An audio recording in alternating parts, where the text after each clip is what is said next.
पश्चिम बंगाल में हिंसा की आग अब असम की तरफ शिफ्ट हो रही है। बांग्लादेश बॉर्डर से असम में जिहादी साजिश की जो कोशिश है वो लगातार की जा रही है, लेकिन असम के मुख्यमंत्री हिमंत बिस्वा शर्मा किसी भी अनहोनी से पहले एक्शन मोड में यहां पर आ चुके हैं। उन्होंने उपद्रवियों को देखते ही गोली मारने के आदेश दिए हैं और एकदम क्लियर कर दिया है कि असम में सांप्रदायिक साजिश को कामयाब बिल्कुल होने नहीं देंगे। उन्होंने ये भी कह दिया कि बांग्लादेश की सीमा से लगे धुबरी जिले में जिहादियों को जहनुम पहुंचा देना है। ধুবুৰীত অশান্তি কৰিবৰ কাৰণে এটা কমিউনেল শক্তি এটা ইয়াত এক্টিভ হৈছে। ধুবুৰীত ৰাতি শুট এণ্ড সাইট অৰ্ডাৰ দিয়া হৈছে। যোনে খিল মাৰিব पुलिस डाउट करिले तक गोली मारी। इस बयान के तुरंत बाद हिमंत बिस्वा शर्मा ने सोशल मीडिया पोस्ट के जरिए उपद्रवियों को मैसेज देने की कोशिश की और लिखा, धुबरी में हम सांप्रदायिक ताकतों का पूरी तरह से अंत करेंगे और यहाँ के हनुमान मंदिर को भव्य रूप देंगे। जिसके बाद वो उसी मंदिर में दर्शन पूजन के लिए भी गए। दरअसल ये सब तब हो रहा है जब हनुमान मंदिर के पास उपद्रवियों ने पत्थरबाजी की और माहौल बिगाड़ने की कोशिश की, जिसके बाद खुद सीएम हिमंत बिस्वा शर्मा ग्राउंड पर उतर गए और हिंसा भड़काने की कोशिश करने वालों को देखते ही गोली मारने के आदेश दे दिए। सीएम हेमंता ने आशंका जाहिर की है कि धुबरी में बांग्लादेश कट्टरपंथी एक्टिव हो चुके हैं, जिसे जड़ से खत्म करना है। आरजेडी सुप्रीमो लालू प्रसाद यादव का एक वीडियो को लेकर अब बीजेपी ने हल्ला बोल कर दिया है। वीडियो लालू यादव के जन्मदिन का है, जहां पर बाबा भीमराव अंबेडकर की एक तस्वीर है। लालू यादव को देकर उनको बधाई दी जा रही है, लेकिन तस्वीर देने वाले ने लालू यादव के पैर के पास बाबा साहेब की तस्वीर रखकर बधाई दी और अब इसी को लेकर बीजेपी ने सवाल उठाए हैं। स्पष्ट तौर पर दिखता है कि लालू प्रसाद जी राजा बनने का प्रयास कर रहे हैं और लोकतंत्र की हत्या कर रहे हैं। जिस तरह बाबा साहब अम्बेडकर के फोटो को अपमानित करने का काम किया, यह स्पष्ट दिखता है कि हर हालत में लालू प्रसाद जी सिर्फ अपमानित करना चाहते हैं बाबा साहब अम्बेडकर। बीजेपी का आरोप है कि ये वही दल है जो बाबा साहब आम्बेडकर के नुमाइंदगी के दावे करता है, लेकिन इस वीडियो में साफ नजर आ रहा है किस तरह से बेशर्मी की जा रही है। वीडियो वायरल हुआ तो बवाल मच गया। आरजेडी और लालू यादव पर बाबा भीमराव अंबेडकर का अपमान करने के आरोप लग रहे हैं। इस बीच आरजेडी नेता तेजस्वी यादव का बयान भी सामने आया है। लालू जी, हम लोग जो है अंबेडकर जी के विचारधारा को मानने वाले लोग हैं, तो आप समझिए ये भाजपा के लोग झूठा प्रचार करने आगे झूठा है ना। कौन रखा है पैर के सामने? कौन है आरजेडी के वर्कर रखे हैं?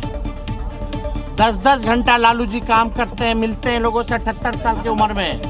बहरहाल आरोप प्रत्यारोप के बीच बाबा साहब को अपमानित करने वाला वीडियो वायरल है और बीजेपी आरजेडी एक दूसरे को चारों खाने चित्त करने में लगे हैं। उत्तर प्रदेश में माफिया पर योगी मॉडल का एक्शन लगातार जारी है। आजमगढ़ की अगर बात करें तो समाजवादी पार्टी के विधायक पर कार्रवाई की गई। पुलिस प्रशासन ने रमाकांत यादव की करोड़ों की संपत्ति को यहां कुर्क किया है। दरअसल रमाकांत यादव के खिलाफ ये कार्रवाई गैंगस्टर एक्ट में की गई। फोर्स के साथ अधिकारी मौके पर पहुंचे और उन्होंने बकायदा इसका अनाउंसमेंट किया। मजिस्ट्रेट आजमगढ़ द्वारा गैंगस्टर के आरोपी रमाकांत यादव पुत्र स्वर्गीय श्रीपति यादव निवासी सरावा थाना दीदारगंज जनपद आजमगढ़। विधायक रमाकांत यादव की फूलपुर इलाके में खरीदी हुई जमीन को कुर्क किया। कुर्की से पहले इलाके में ढोल नगाड़े बजवाकर मुनादी भी कराई गई। इस जमीन की कीमत 23 करोड़ 42 लाख रुपये बताई जा रही। अपराध से अर्जित अवैध धन से ग्राम बसई अशरफपुर में गाटा संख्या 945 जिसका रकबा है 2.886 हेक्टेयर जमीन को कुर्क किया जाता है। ये कार्रवाई 2022 में हुए जहरीली शराब कांड से जुड़ी है। इस घटना में 7 लोगों की मौत हुई थी। रमाकांत यादव लंबे समय से आजमगढ़ के सियासी गलियारों में बाहुबली नेता के रूप में पहचाने जाते रहे हैं। इसके बाद तत्कालीन एसपी और डीएम ने आरोपियों पर गैंगस्टर एक्ट के तहत कार्रवाई की थी। इस वक्त रमाकांत यादव फतेहगढ़ सेंट्रल जेल में बंद हैं। पुलिस प्रशासन की कार्रवाई का संदेश साफ है, अब चाहे वो माननीय हो या बाहुबली, कोई भी कानून से ऊपर कोई नहीं। और अब बात उस हत्याकांड की जिसे अंजाम देने के लिए सोनम बहरूपिया तक बन गई। सोनम से पूछताछ में ये बड़ा खुलासा हुआ है कि वो पहचान छिपाने के लिए पहले बुर्का पहनी और उसके बाद डबल डेकर ब्रिज के एंट्री पॉइंट पर गार्ड को चकमा देकर अंदर चली गई। ये वही एंट्री पॉइंट है जहां से सोनम के रंग बदलने की शुरुआत हुई। ना राजा का नाम यहाँ पे मेंशन करने दिया, ना ही सोनम का नाम मेंशन करने दिया खुद का, और जो तीनों आरोपी थे उन्हें भी सचेत किया, जिसकी वजह से उन तीनों आरोपियों ने टिकट तो लिया लेकिन उन्होंने अपना नाम एंट्री पे जो है इस बुक में दर्ज नहीं किया। राजा रघुवंशी हत्याकांड में एसआईटी की टीम सभी आरोपियों से 25 घंटे की गहन पूछताछ कर चुकी है। सभी आरोपियों से अलग अलग पूछताछ की जा रही है ताकि सटीक जानकारी मिल सके। सूत्रों के मुताबिक सोनम का प्लान एक और मर्डर का था। किसी महिला की हत्या करना चाहती थी, महिला की जगह खुद को मरा दिखाना चाहती थी और सोनम मरकर जिंदा रहना चाहती थी, लेकिन ऐसा हो नहीं सका। राजा हत्याकांड में सोनम का सारा प्लान फेल हो गया और अब वो एसआईटी की पूछताछ में हर वो खुलासे कर रही है जिसकी किसी को उम्मीद तक नहीं थी, चाहे वो बुर्का प्लान हो या मरकर जिंदा रहने की भूतिया साजिश हो। एयर इंडिया 171 क्रैश पर लगातार अपडेट सामने आ रहे हैं। अब क्रैश से पहले पायलट का एक आखिरी मैसेज का पता चल गया है। क्या था वो आखिरी मैसेज और इस मैसेज के जरिए विमान क्रैश की क्या कहानी निकलकर सामने आई है, आपको बताते हैं। ये मैसेज सुमित ने एयर ट्रैफिक कंट्रोलर यानी एटीसी को भेजा था। सुमित सभरवाल का जो आखिरी मैसेज सामने आया वो 4 से 5 सेकंड का है। इसमें सुमित एटीसी से संपर्क करते हुए कह रहे हैं, मेडे मेडे मेडे, थ्रस्ट नहीं मिल रहा है, पावर कम हो रही है, प्लेन उठ नहीं रहा है, नहीं बचेंगे। पायलट सुमित सभरवाल एटीसी से बस इतना ही कह पाए कि विमान मेडिकल कॉलेज हॉस्टल की बिल्डिंग से जा टकराया और सब कुछ जलकर राख हो गया। बची तो सिर्फ बिखरी हुई लाशें, मलबे का ढेर और तबाही का खौफनाक मंजर।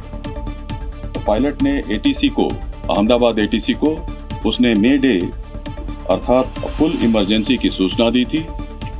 एटीसी के अनुसार जब उसने विमान से संपर्क करने की कोशिश की, उसका कोई उत्तर नहीं मिला। ठीक 1 मिनट के बाद यह विमान हमारे एयरपोर्ट से लगे मेधाड़ी नगर, जो हवाई अड्डे से लगभग 2 किलोमीटर की दूरी पर स्थित है, यह विमान दुर्घटनाग्रस्त हो गया।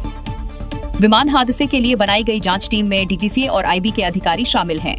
16 जून को जांच अधिकारियों की बैठक होगी।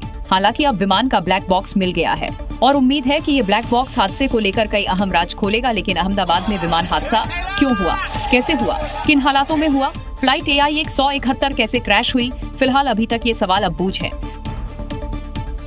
समुद्र में आग की चपेट में आए कंटेनर जहाज MV WAN HAI 503 के बचाव के अभियान के तहत आपको बता दें, भारतीय नौसेना ने एयर ऑपरेशन मिशन जिंदगी को अंजाम दिया है। इस ऑपरेशन के दौरान नौसेना ने INS गरुड़ा कोच्चि से उड़ान भरकर सी किंग हेलीकॉप्टर के जरिए यहां सेल बेस टीम को सीधे जलते हुए जहाज पर उतारा। इन तस्वीरों को आप देखिए। इस पोत पर 9 जून से आग लगी हुई थी। भारतीय नौसेना के रेस्क्यू ऑपरेशन मिशन जिंदगी की ये तस्वीरें देखिए, रोंगटे खड़े कर देगी। केरल के अंजिक्कल तट से लगभग 44 समुद्री मील दूर कंटेनर जहाज MV1 है। 503 में 9 जून को आग लग गई थी। माल ले जा रहे व्यापारी जहाज में 8 चीनी, 6 ताइवानी, 6 म्यांमारी और 3 इंडोनेशियाई नागरिक शामिल थे। इस आग को बुझाने के लिए भारतीय नौसेना ने 13 जून को एयर ऑपरेशन को अंजाम दिया। इस ऑपरेशन के दौरान नौसेना ने INS गरुड़ा कोच्चि से उड़ान भरकर सी किंग हेलीकॉप्टर के जरिए सेलबेस टीम को सीधे जलते हुए जहाज पर उतारा। खराब मौसम, तेज लहरों और जहाज पर आग के बावजूद हेलीकॉप्टर से टीम को रस्सियों के सहारे नीचे उतारा गया। भारतीय नौसेना का जहाज INS शारदा और MV ट्राइटन लिबर्टी जहाज इंडियन कोस्ट गार्ड और अन्य समुद्री एजेंसियों के साथ मिलकर इस रेस्क्यू ऑपरेशन में जुटे। जहाज पर 22 क्रू मेंबर सवार थे। इन 22 सदस्यों में से 18 को बचाया जा चुका है, वहीं 4 लोग लापता हैं। साथ ही कई लोग इस हादसे में घायल हुए हैं। ये घटना केरल के अंजिक्कल तट से लगभग 44 समुद्री मील दूर हुई। विस्फोट के बाद जहाज में आग की लपटें उठने लगी। उत्तर प्रदेश के हापुड़ से एक हैरान करने वाला मामला सामने आया है। यहाँ के पिलखवा में रहने वाले एक बस कंडक्टर को आयकर विभाग ने 7 करोड़ रुपए का एक नोटिस थमा दिया है। एक रिपोर्ट देखिए। नोटिस में दर्शाया गया है कि वर्ष 2020-21 में धौलाना स्थित एक प्राइवेट अस्पताल से जुड़े GST ट्रांजैक्शन में 2 लेन देन किए गए हैं, जिसमें GSTR 1 में करीब 3 करोड़ 27 लाख रुपए और GSTR 3B में 3.75 करोड़ रुपए सुभाष के नाम पर दर्ज हैं। आयकर विभाग द्वारा नोटिस मिलने के बाद से सुभाष और उसके परिवार के होश उड़े हुए हैं। दोनों दंपति DM और SP के कार्यालय पर इंसाफ की गुहार लगा रहे हैं।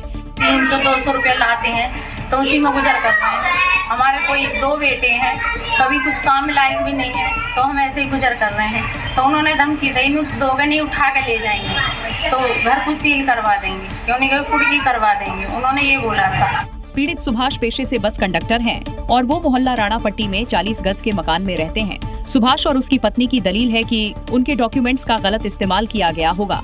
यही वजह है कि भूल चूक में आयकर विभाग ने नोटिस जारी किया है। फिलहाल दंपति परेशान है और उसे उम्मीद है कि आयकर विभाग की ओर से उन्हें राहत जरूर मिलेगी। दिल्ली एनसीआर में तापमान चरम पर है। इस बीच स्ट्रीट डॉग के हमलों में भी लगातार बढ़ोतरी देखने को मिल रही है। सिर्फ गाजियाबाद की बात करें तो एक दिन में सैकड़ों लोगों को रेबीज के इंजेक्शन लगाए गए हैं और गाजियाबाद में कुत्तों का आतंक तेजी से बढ़ रहा है। एक दिन में 319 लोगों पर कुत्तों ने यहां अटैक किया। घायल 319 लोग अब अस्पताल में भर्ती हैं। अस्पताल में घायलों को रेबीज वैक्सीन लगाई गई। इसी के साथ साथ निजी अस्पतालों में भी मरीजों को भर्ती करवाया गया, जिसकी वजह से डॉग अटैक की संख्या में और भी ज्यादा इजाफा देखने को मिल सकता है। उत्तर प्रदेश के चंदौली में शराब तस्करी के खेल का बड़ा खुलासा हुआ है। आरोपी इसने यहाँ पर शातिर थे कि उन्होंने शराब तस्करी का अनोखा तरीका अपनाया, लेकिन पुलिस की पैनी नजरों से वो बच ही नहीं पाए। इस ट्रॉली के नीचे बनाया गया था सीक्रेट चैम्बर, जिसमें ना ईंट थी और ना ही सीमेंट इसमें थी, तो बस शराब ही शराब। आज तक कोई भांप भी नहीं पाया था कि ईंटों के नीचे इतनी मस्ती छुपी हुई है। मामला जेठमलपुर इलाके का है। पुलिस को भी इसकी जानकारी मुखबिर ने दी। पुलिस ने जब ट्रॉली रोकी तो सब कुछ सामान्य ही लगा। पुलिस को भी पहले ये लगा कि शायद इस बार मुखबिर गच्चा खा गया है, लेकिन तस्करों के फूलते हाथ पांव ने पुलिस का शक बढ़ा दिया। चेकिंग का दायरा बढ़ाया गया। ट्रॉली को ठोक बजाकर देखा गया तो पता चला कि ट्रॉली में ईंटें सिर्फ ऊपर थीं, असली माल नीचे छुपा था। पुलिस ने झट से ट्रॉली खोल दी, जिसके बाद सामने आया शराब का ये जखीरा, जिसकी कीमत करीब 3 लाख रुपए है। जानकारी के मुताबिक तस्कर बिहार का बताया जा रहा है। अब हो सकता है कि इस शराब को बिहार ले जाया जा रहा हो, क्योंकि बिहार में तो शराब बंदी है। छत्तीसगढ़ के रायगढ़ में प्रशासन की कार्रवाई के खिलाफ लोगों का गुस्सा फूट पड़ा है। मरीन ड्राइव प्रोजेक्ट को लेकर लोगों के घरों पर बुलडोजर की कार्रवाई की जा रही थी, जिसका जबरदस्त विरोध किया गया और इसमें पुलिस और लोगों के बीच जमकर झड़प भी हो गई। लोगों का प्रदर्शन, पुलिस और लोगों की झड़प, भारी पुलिस फोर्स तैनात, कई लोग हिरासत में। ये तस्वीरें रायगढ़ की है, जहां पुलिस और स्थानीय लोगों के बीच तीखी झड़प हुई। मरीन ड्राइव प्रोजेक्ट के विरोध में जुटे लोगों को जब हटाने पहुंची पुलिस तो माहौल बेकाबू हो गया। लोगों की भीड़ प्रशासन के बुलडोजर एक्शन के खिलाफ सड़कों पर उतर आई। बहसबाजी, धक्का मुक्की और नारेबाजी के बीच पुलिस को हालात काबू में लाने के लिए लोगों को हिरासत में लेना पड़ा। दरअसल रायगढ़ की केला नदी के किनारे मरीन ड्राइव प्रोजेक्ट के लिए 295 घरों को तोड़ा जा रहा था, जिसका स्थानीय लोग विरोध कर रहे हैं। आपको बता दें कि प्रशासन ने पहले ही लोगों को नोटिस दिया था, लेकिन बावजूद इसके विरोध बढ़ता चला गया। लोग कलेक्टर बंगले तक पहुंच गए और घेराव किया, जिसके बाद भारी पुलिस फोर्स तैनात करनी पड़ी। फिलहाल इलाके में तनाव का माहौल है, जिसके चलते भारी पुलिस फोर्स तैनात किया गया है। इजराइल और ईरान का युद्ध अब और भी ज्यादा भीषण हो चुका है।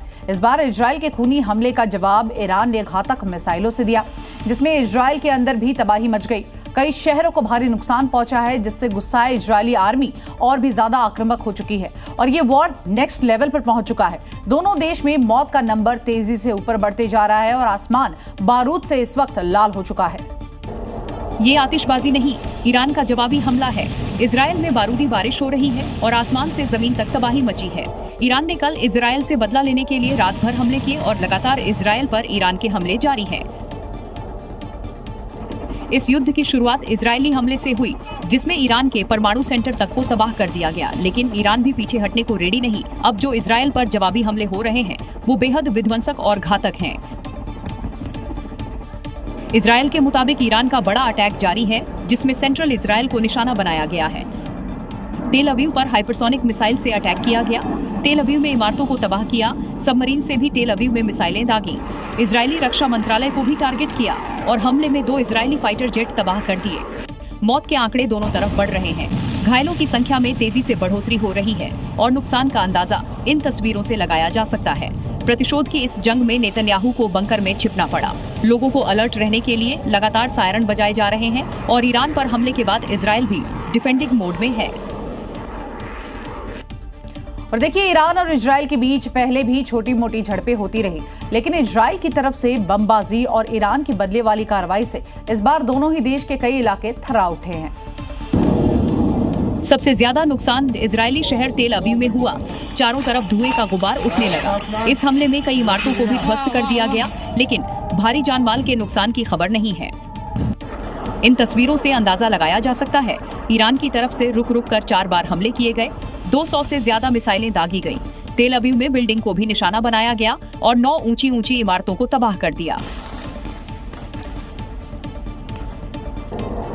ये सिर्फ हमला नहीं, बल्कि इजराइल की चेतावनी का पलटवार है। इजराइल कसम खा चुका है, ईरान को जब तक पूरी तरह से खत्म नहीं कर दिया जाता, हमले नहीं रुकेंगे। जिसके बाद ईरान भी ऑपरेशन लॉन्च करते हुए एक्शन में है। इजराइल ने शुक्रवार को बम, मिसाइलों, ड्रोन और फाइटर जेट से ईरान के परमाणु और सैन्य ठिकानों को निशाना बनाया। इजराइल ने ईरान की राजधानी तेहरान, तबरीज, करमानशाह, नतांज, इसके साथ ही इस्फहान और अराक पर जबरदस्त हमला बोला और एक दिन पहले ईरान को धुआं कर दिया। लेकिन उसी रफ्तार में ईरान की तरफ से भी बमबाजी शुरू हो गई, जिसके बाद अब इजराइल तबाही के आंकड़े जुटा रहा है। और देखिए, ईरान के जवाबी हमले में इजराइल धुआं हो गया है। राजधानी टेल अवीव की बात करें तो यहां पर तबाही का पहला ट्रेलर सामने आया है। वीडियो में साफ तौर पर नजर आ रहा है कि ईरानी मिसाइलें आसमानी शोलों की तरह इजरायली शहरों को हिट कर रही हैं। ये देखिए, ईरान की मिसाइलें इजरायली शहरों पर कहर बनकर बरस रही हैं।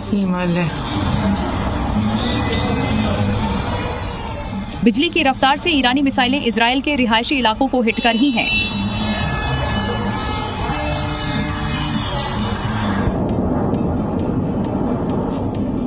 राजधानी तेल अवीव के आसमान से ईरानी मिसाइलें शोला बनकर गिर रही हैं।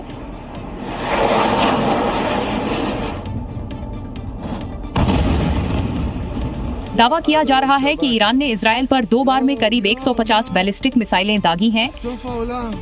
ईरान के मिसाइल हमले से इजरायल का बुरा हाल हो गया। हर तरफ तबाही और बर्बादी का मंजर साफ नजर आ रहा है। ईरान ने बैलिस्टिक मिसाइल से इजरायल के कई हिस्सों को निशाना बनाया। लेकिन हैरानी की बात यह है कि जब इजरायल पर मिसाइलें गिर रही थीं, तो इजरायली बेखौफ होकर नाच गा रहे थे।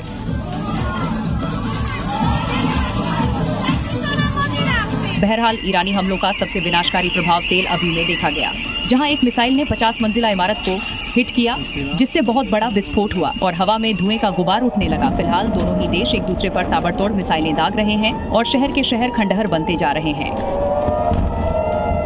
और देखिए, इजरायल के हवाई हमले के बाद ईरान की ओर से भी बैलिस्टिक मिसाइलों से हमला किया जा रहा है। कल देर शाम की अगर हम बात करें और उसके बाद आज फिर तड़के ईरान ने इजरायल पर सैकड़ों मिसाइलें दागी। टेल अवीव समेत इजरायल के 7 शहरों पर जमकर कहर बरपाया। मिसाइल अटैक के बाद भयंकर तबाही की तस्वीरें तेल अवीव से सामने आई हैं, जहां ईरान ने जवाबी कार्रवाई से तेल अवीव और यरूशलेम समेत इजरायल के 7 शहरों को निशाना बनाया और सैकड़ों मिसाइलों से जोरदार हमला किया।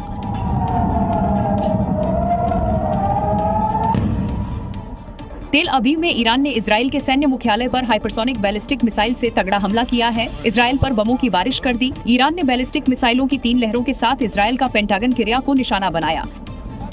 किरिया कंपाउंड इजरायल के सैन्य अभियानों का नर्व सेंटर कहा जाता है।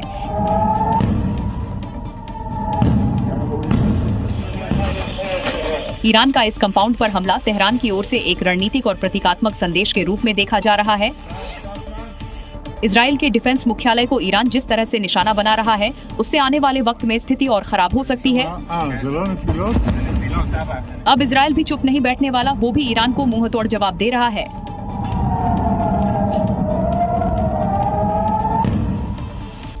युद्ध मिडिल ईस्ट में चल रहा है और दुनिया इस वक्त 2 खेमों में बंट चुकी है। सुपर पावर अमेरिका इजरायल के साथ, तो इधर चीन अपना समर्थन ईरान को दे चुका है और यहीं से विश्व युद्ध की आहट अब शुरू हो गई है। क्योंकि देखिए, इजरायली प्रधानमंत्री बेंजामिन नेतन्याहू साफ कह चुके हैं, जब तक ईरान को खत्म नहीं कर देते हैं, सीज फायर नहीं हो सकता है।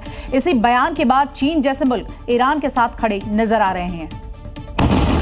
और Israel Iran war world war से सिर्फ एक कदम दूर है। दुनिया 2 गुट में बंट चुकी है। यहाँ तक कि कुछ देश अब खुलकर ईरान के समर्थन में आ चुके हैं। चीन ने ईरान को समर्थन दिया है। पाकिस्तान इजरायल के खिलाफ है। इराक ने इजरायल की आलोचना की है और सऊदी अरब भी पाला बदलने के मूड में है। यानी पाला बदलने से लेकर समर्थन तक किसी अनहोनी को दावत देने जैसा है। और वो अनहोनी सीधे तौर पर विश्व युद्ध की ओर इशारा है, क्योंकि इजरायल का पलड़ा भी ईरान से कहीं ज्यादा भारी है। इजरायल को अमेरिका का खुला समर्थन है। इजरायल को फ्रांस और जर्मनी का भी साथ है। इसके अलावा ब्रिटेन, जापान का भी समर्थन प्राप्त है। और इसी समर्थन के बाद टेंशन बढ़ने लगी है। डर है जुबानी हमले कहीं मिसाइल और बम के गोले में ना बदल जाए और एक बार फिर महाशक्तियां आपस में ना टकरा जाएं। इजरायल और ईरान वॉर में अब चीन चाचा चौधरी बन रहा है और इजरायल को लगातार आंखें दिखा रहा है। बीजिंग ने खोलकर धमकी दी है कि ईरान के न्यूक्लियर ठिकानों पर हमला करके इजरायल ने रेड लाइन क्रॉस की है। चीन अब एक्टिव रोल में आ चुका है। बीजिंग अब सिर्फ बयान नहीं दे रहा, वो नए वर्ल्ड ऑर्डर की जमीन तैयार कर रहा है, जहां अब उसकी चलेगी। दरअसल पहले इजरायल ने ईरान के सैन्य और परमाणु ठिकानों पर हमला किया। फाइटर जेट्स ने ईरान के रडार, मिसाइल कारखानों और परमाणु केंद्रों को निशाना बनाया। इस हमले में ईरान के बड़े सैन्य अधिकारी और वैज्ञानिक मारे गए। जिसके जवाब में ईरान ने तेजी से जवाब देकर अपनी ताकत दिखाई।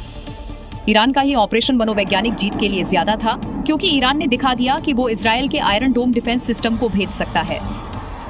दोनों देशों में वार पलटवार का दौर जारी है, जिससे मिडिल ईस्ट में हालात बहुत तनावपूर्ण हो गए हैं। लेकिन जिस तरह चीन बयान दे रहा है, उससे सवाल उठ रहा कि वो जंग की आग में घी क्यों डाल रहा है? क्या ड्रैगन की नई चाल वर्ल्ड ऑर्डर को हिला देने की है?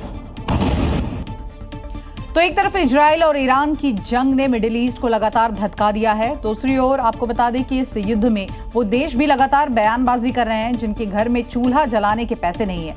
यहाँ बात हो रही है पाकिस्तान की, जो इजराइल के खिलाफ जहर उगल रहा है। लेकिन पाकिस्तान का स्टैंड इजराइल को लेकर अब भी सस्पेंस में है। ऐसा इसलिए कहा जा रहा क्योंकि अमेरिका इजराइल के साथ खड़ा हुआ है। वहीं ईरान पर इजरायली हमले से पहले अमेरिका ने कहीं ना कहीं पाक आर्मी चीफ असीम मुनीर को अपने पाले में कर लिया है और मुनीर को अमेरिका ने अपने आर्मी डे के लिए न्योता दिया है। ऐसे में पाकिस्तान के रक्षा मंत्री अपना ही राग आलाप रहे हैं, जिसे देखकर ऐसा लगा रहा कि मानो खुद युद्ध लड़ने जा रहे हों। ख्वाजा आसिफ को ईरान ही नहीं, यमन और फिलिस्तीन की भी फिक्र हो रही है और वो साफ कर रहे हैं कि पाकिस्तान ईरान के साथ खड़ा है। यमन, ईरान और फिलिस्तीन को इजराइल निशाना बना रहा है। अगर इस्लामिक दुनिया अभी एकजुट नहीं हुई तो हम सभी का यही हश्र होगा। पाकिस्तान ईरान के साथ खड़ा है, अब चुप रहना कोई विकल्प नहीं है।